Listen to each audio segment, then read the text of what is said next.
I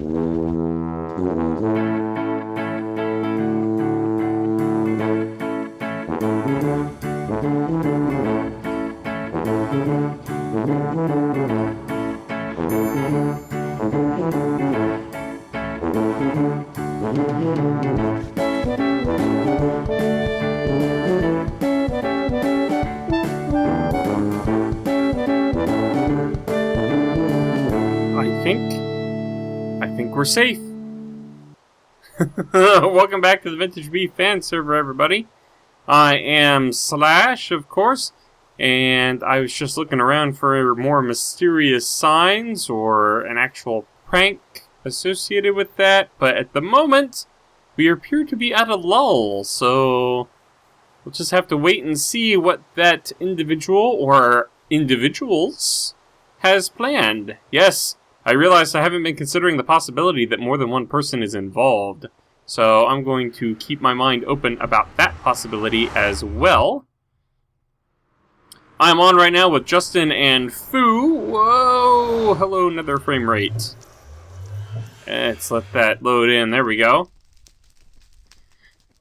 Yes, I am on with Justin and Foo, and apparently Foo has created a slime farm, and a number of folks have been involved in that. He was just asking me just before I started to record if I needed more slime blocks, and I do. He's got a few stacks, which I think might be enough to actually finish off the King of the Ladder, at least as far as the slime blocks are concerned.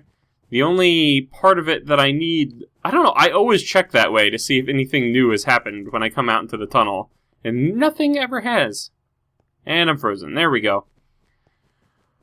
There's the game start pads that I need to build up yet. But other than that, we are in pretty good shape with the King of the Ladder, it sounds like. Hopefully we'll have a beta testing video up on that here pretty soon. And I'm hungry. Bouncing like a fool. But today, what we're going to be doing is setting up, I'm going to call it the locker room, for lack of a better term. But the actual functionality for it. Hello, friend. Please have some pumpkin pie. Don't mind if I do. Thank you very much. The actual function for it is for item storage. Whenever you come over to play a game that's going to involve you dying a lot, I want you to have a place to be able to empty your inventory to. So we're going to be building that today over by El's Arena O, or whatever you want to call over by the minigames area that still needs a good name. This, by the way, is not a new style for the spawn building. This is a bug in our current snapshot, 14W17A, where any slabs stacked on top of each other turn into this solid stone double slab texture. So that's going to cause some interesting results as we look at buildings and see people using double slabs to replace a full block just because they had slabs on them and they don't look the way that they're intended to. Plus the lighting seems a little bit weird. I don't think I have smooth lighting off. No, smooth lighting maximum. Everything else is pretty much right where it should be, so I'm not exactly sure what the deal is there. But oh well, hopefully Mojang will have that all sorted out by the time 1.8 releases. There's actually a snapshot one past the one that we're on right now on the server, and it includes the ability for slime blocks to act as sort of a frame, that if you push a slime block, it will also move any blocks connected to the slime block. And that is pretty spiffy. And people have already made some very neat contraptions, including self-propelled like inchworm machines that they power themselves and they move across the terrain doing whatever. There's a harvester I saw some of the Zip Crowd guys were doing. I think it's JL's video that basically it's a machine that moves across a terrain that moves all the blocks it moves over up by one, which is just a hilarious concept. I could only imagine using that for a prank in a server such as this.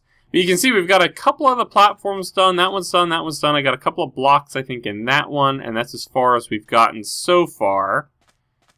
And there's, for some reason, some dirt missing up there, and I'm not sure why, but that's fine. It's getting replaced by slime blocks eventually anyway.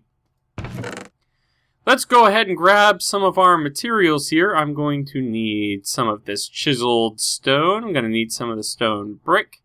Let's grab a bunch of these slabs. I need this polished andesite, which somebody has kindly donated a bunch of andesite over by spawn, so I grabbed some. I think this is going to be plenty. Some coal blocks as well for design. Gonna bring these chests and signs over.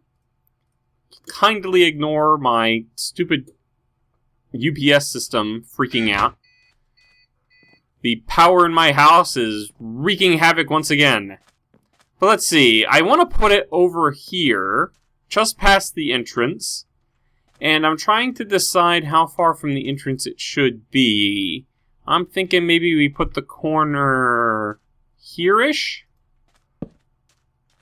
That seems reasonable, because then whenever you come in, and you're coming around the corner, it'll start sort of showing up as you enter.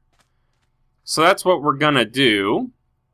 Let's eat this. We're hungry enough to have it. Pumpkin pie. I love pumpkin pie. Alright, we're going to do these guys for the corners, and we're going to space things out like so. And then we're going to have the door is going to be here. So we're going to put our andesite down, because we're going to make, most of the floor is going to be out of that andesite. And then we're going to go 1, 2, bonk, and 1, 2, bonk, like so. And then we're just going to do the rest of this wall like this. It's going to be a very sort of utilitarian look. You know, it's a big box. It serves its purpose. It's not really intended for anything other than temporary storage of items. So it's not going to try to be too fancy. And if I don't like the way it looks by the time I'm all done with it, I may try to clean it up a bit. Let's see. Let me get an idea of what the inside is looking like here. I'm going to a reference picture. And that's the wrong reference picture. Alright, so inside, we're going to go just past here. This is where we're going to start putting the chests. So we're going to need to bring the floor in about this point. And that's going to be the andesite. And we're going to have 8 double chests per side, so 16 double chests. A double chest is enough to store everything you've got on you, including your armor, because it's got 6 rows, and you only need, what, 4 and almost a half for the stuff that you've got on you at any given moment.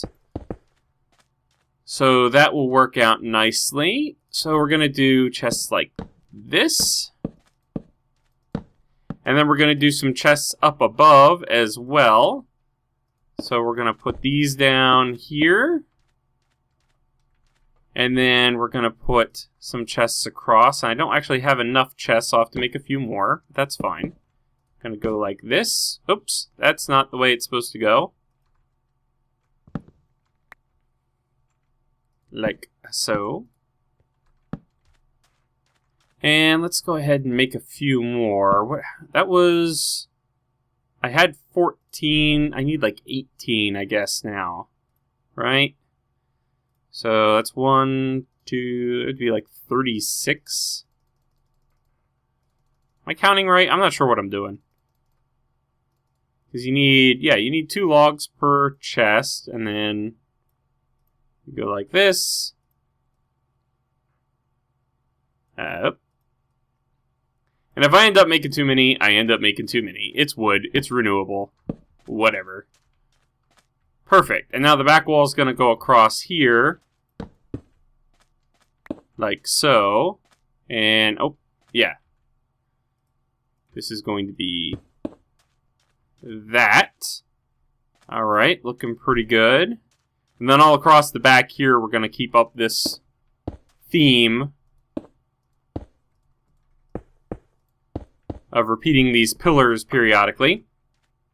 And now what I need to make the chests work is I need some stone brick stairs.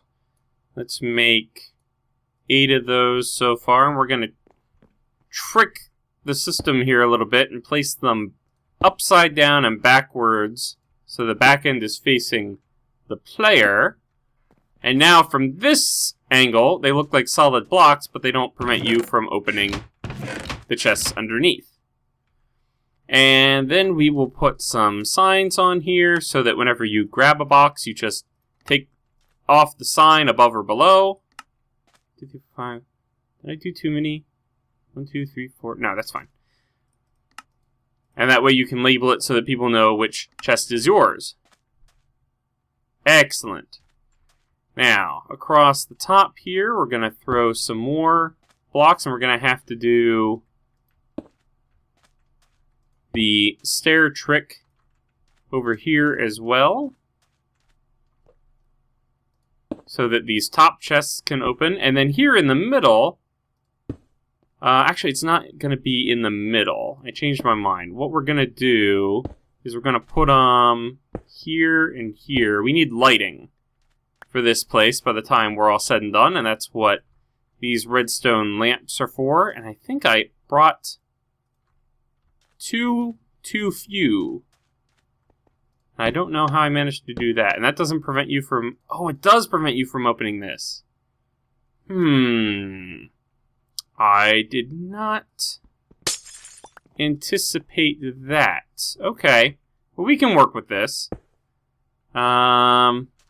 Maybe. Unfortunately, it's even numbers because of the design that I'm going to be doing in the floor. So I don't really have a good way to center the lighting. Maybe we'll just put some lights in the ceiling. I mean, there's definitely lights planned for the ceiling in this design, but maybe we'll put more up there than I originally planned.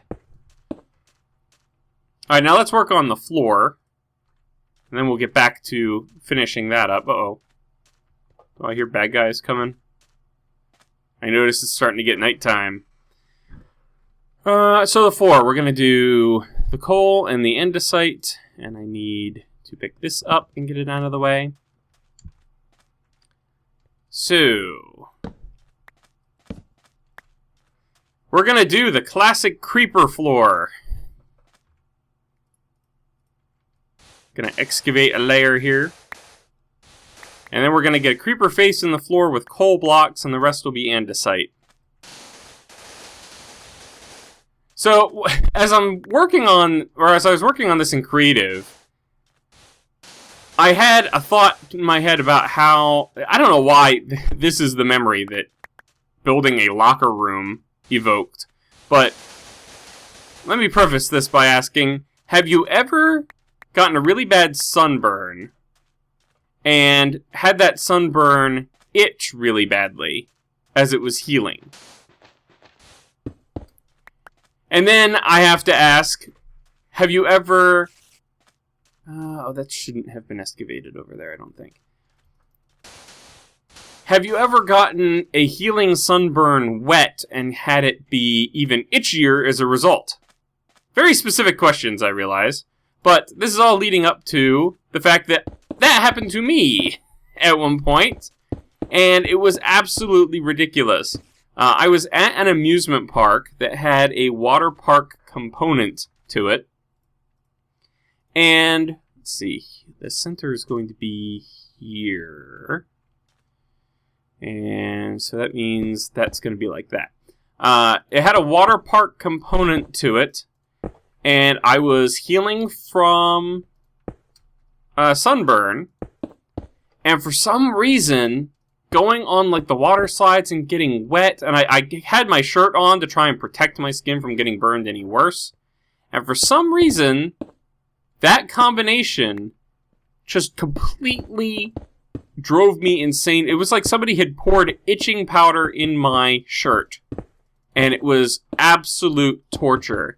And the reason that a locker room reminds me of this is because I ended up having to go into the changing area, or the locker room for the water area of the park.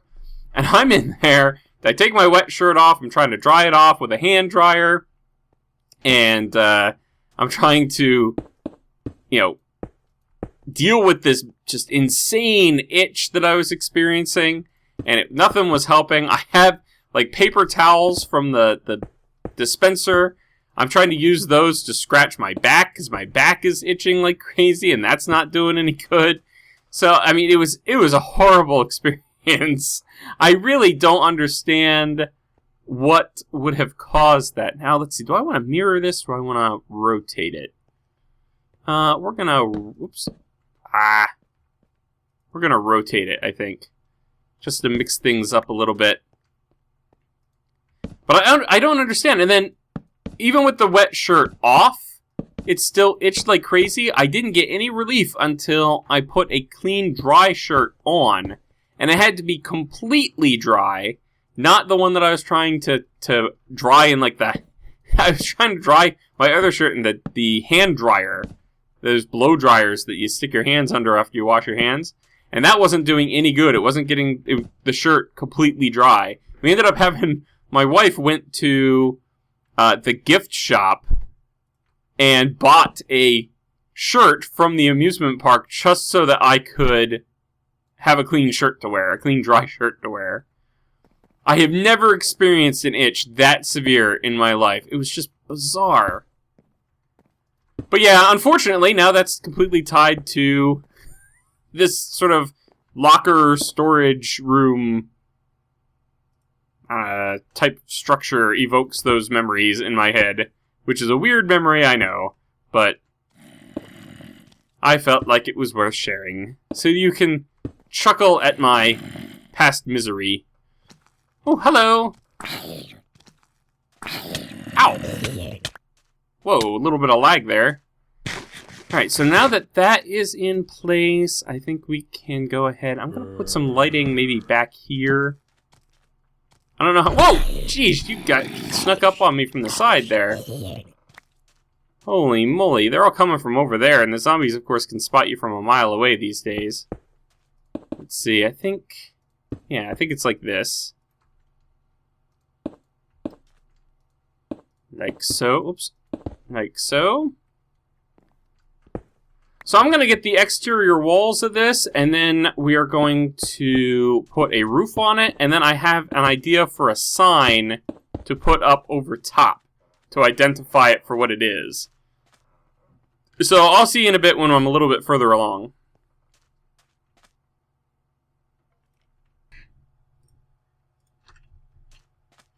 Okay, that's the base of the building done right there.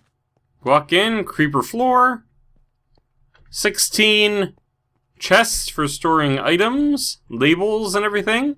We're going to do this style door, which I think you can do this way. Yep. Perfect. And that should help keep the mobs out. And we're going to put our ceiling lights in there. Lighting-wise, we're in pretty good shape, actually, because I've got torches behind some of these blocks. And that's bleeding through past the chests. So we don't actually need too much in the way of lighting just here towards the middle. Hence those guys. So let's get on up there.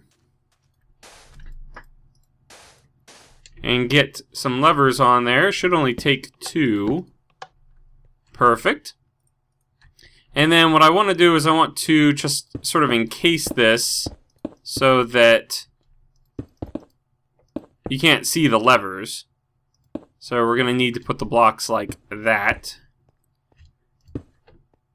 Excellent. And then, yeah, it's just going to be just like this, I think. Will do the job. Now, again, the bug with these half slabs is rendering them this way. Which is kind of unfortunate because they actually look pretty cool this way.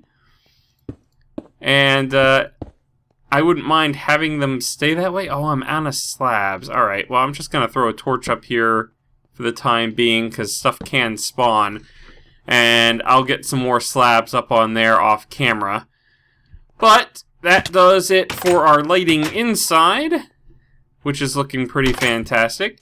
Now, the last thing that I want to try to do is I want to try to get a sign over top of this building to identify it as a locker room.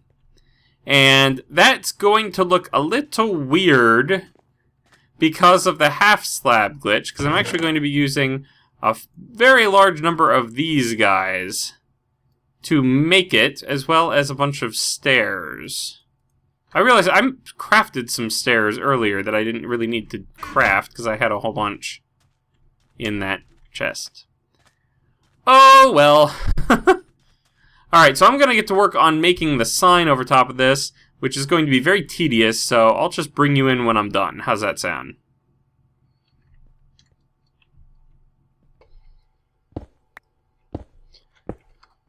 Okay, guys, that should about do it. Hi. Ah! Thanks for getting right in my face, ya jerk. Bam! Locker! Kind of gets the message across, I think. Yep, not too bad. I like those. You know, I might try to do something different with the C, but I'm thinking I'll probably leave it alone. This is the best design I could come up with for the letters that also met the requirement that without having to light it up, nothing will spawn on it. So all of the potentially spawnable surfaces up there are actually half slabs. And as a result, that sign can float there above the locker room, and we don't have to worry about monsters spawning on it. As I was getting set up, however, I did realize that there's one minor flaw with the location of this place, and I may think about moving it to the opposite side of the statue, basically turning it around. And the reason for that is this. The overviewer map at VBFanServer.com renders the map from a perspective such as... Oop. Just get out of here. Such as this. Obviously from up higher, but this is the angle it's coming from. So you get locker spelled backwards as a result, like in mirror image. And we already have, because of where the desert happened to fall in relation to the spawn town, you already get the back of beef, which is unfortunate. So I think I'd kind of like to try to have the locker room at least be readable as locker on the overviewer. So I'll have to think about that, maybe move the locker, break it down, rebuild it in mirror image on the other side, just so that at least it's readable on the overviewer map. And speaking of the overviewer map, for some reason, the slime blocks do not spawn, or do not render at all on the overviewer. So there's a hilarious, and they're rendering weird right now, but there's a hilarious perspective on the overviewer map where it seems like I have these ladders that go up to just empty rings of stone blocks for whatever reason. You don't see the slime in the middle. So, I don't know, just curiosity. Maybe at some point the overviewer software will pick it up. I thought, from the time that I've spent with the overviewer, that it was supposed to just pull textures right from Minecraft, so that as new blocks got added and whatever, it wouldn't need to be updated. It could, whoops. Well, that part works. But as blocks got added, new, or you wouldn't have to add textures to the overviewer. You could just, go with it, I guess is what I'm trying to say there.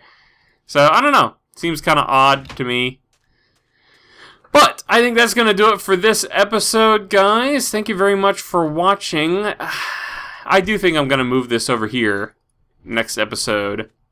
Well, not next episode, but off camera between this and next episode. So, yeah. Anyway, at least you got to see it. Oh, and before I forget, I do want to eventually, right here in the middle, I want to have a little iron bar cage set up. and try and get a villager sort of trapped right here in the middle. And maybe name tag him something like, locker assistant or something. Because there's always somebody on duty just to make sure that nobody's trying to steal anything. Or whatever, answer questions. So I think I'd like to try and get a villager in there for that purpose. But we'll see how that goes. Anyway, see you guys next time. Hope you have a good one. Bye-bye!